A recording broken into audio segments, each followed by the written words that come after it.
Transhumanism seeks to improve humans in every way possible using new and cutting-edge technologies. New and improved technologies are hard to come by and very expensive. So the first and probably only people that would be able to use these technologies are the rich and powerful. Enter Jeffrey Epstein. If you can clone a sheep, you can clone a human being. And actually, people are getting like their French bulldogs cloned for like $60,000. But it's estimated that you can clone a human being for $1.5 million. So, and I knew when Dolly got cloned, the sheep, there's got to be megalomaniac billionaires out there that are cloning themselves. There's just got to be. And that Epstein crew, I would not surprise if Juliette Bryant's ovaries were getting harvested because those sick, twisted megalomaniacs are cloning themselves. You know, but I saw very weird things there. I also woke up in a laboratory in New Mexico with like 6 people in hazmat suits around me, and a female doctor came near my head. Like I was basically like paralyzed and strapped to a table, and my eyes opened and I was freaked out. And then the female doctor came near me and she said, "Don't worry, everything's okay." And then suddenly I was out again. You know, also before I was sent home from there, Epstein gave me a pelvic exam, almost like a doctor would. So, you know, eventually I started to realize I think these bastards were taking our eggs. Big J's interest in scientific advancement spanned from cloning technology to artificial intelligence, casting a wide net of potential avenues for money-making and self-improvement. And when I say self-improvement, I mean Epstein's idea of self-improvement. In 2002, Julie Bryant was a 20-year-old college student who was modeling part-time in Cape Town, South Africa. While at the bar with friends, she was approached by a girl who worked for Epstein. The girl told her that Epstein was the king of America and that Juliette should meet him as he knew Les Wexner, the owner of Victoria's Secret. The girl told her that this could help her modeling career. Soon, Juliette was on her way to meet him, and after a lengthy drive, she did. She met him along with former President Bill Clinton and actors Chris Tucker and Kevin Spacey, who were attending an AIDS awareness event. Kevin Spacey at an AIDS awareness event is so funny. Juliette found herself on a plane with Epstein a few weeks later, where he assaulted her, showing his true intentions. For the next 2 years, Juliette was subject to assaults and abuse from Epstein. One time Epstein gave her a pelvic exam, which is where usually an OBGYN doctor checks a female reproductive organs. Why Epstein was doing this, we can only guess. But Juliette believes that he was possibly doing this because he was going to harvest her eggs, and she thinks he did just that. Her suspicions are justified. Epstein emailed with a man named Brian Bishop.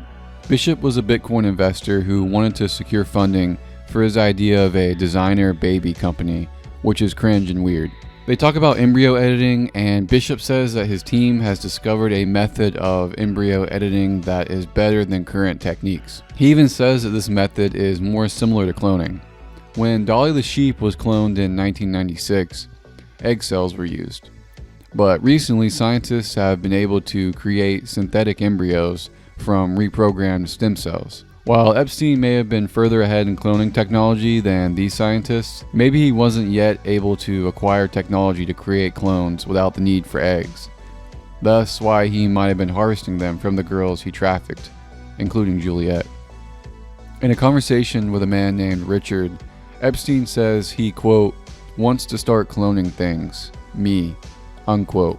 He was getting deep into the science of reproducing in this conversation, so he definitely had a major interest in the subject. Epstein was also interested in AI and funded AI researchers who he thought were the best and brightest. Marvin Minsky was one of these researchers. Minsky had many achievements and had been working on artificial intelligence for decades before he ever met with Epstein, which undoubtedly was one of the things that caught Epstein's eye. Epstein also had a philanthropic foundation called the Jeffrey Epstein VI Foundation, VI standing for Virgin Islands, where his infamous island Little St. James is located. The foundation had a division called Jeffrey Epstein AI, and every time I read the words Jeffrey Epstein AI, it makes me think of Terminator 2 and instead of Robert Patrick as a T-1000, it's Epstein.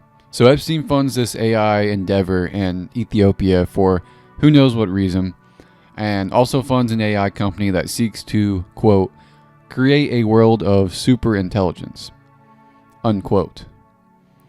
A superintelligence with input from Jeffrey Epstein sounds great, doesn't it? In 2002, he hosted a symposium called the St. Thomas Common Sense Symposium, Designing Architectures for Human-Level Intelligence, at St. Thomas Island, which is, his rape island. This symposium talked about the possibility of creating an artificial intelligence that could really think for itself, or, in their words, have common sense. Marvin Minsky was in attendance at this symposium and seems to be one of the scientists that led it. Mr. Minsky was named in a deposition of Virginia Giuffre, an Epstein trafficking survivor. She says that she was forced to have sex with Minsky by Epstein and co. when she was 17 and Minsky was 73. In 2015, it looks like Epstein was invited to a conference where future technologies were talked about, as well as transhumanism. Epstein funded the Program for Evolutionary Dynamics at Harvard University, which studies, quote, the evolution of microsystems with the use of mathematics. The foundation also maintains a keen interest in neuroscience, cognition, and the brain, unquote. If you've seen my video about government experiments, then you know that Harvard is a spooky place, so no surprise there. Computer scientist Jaron Lanier has said that a NASA scientist attending an Epstein dinner party told him that Epstein talked about impregnating 20 women at once to spread his DNA throughout the human race. Lanier thinks Epstein was screening women he thought would be prime candidates for his offspring at these dinners, as he would invite beautiful women who had achieved success in their lives and careers.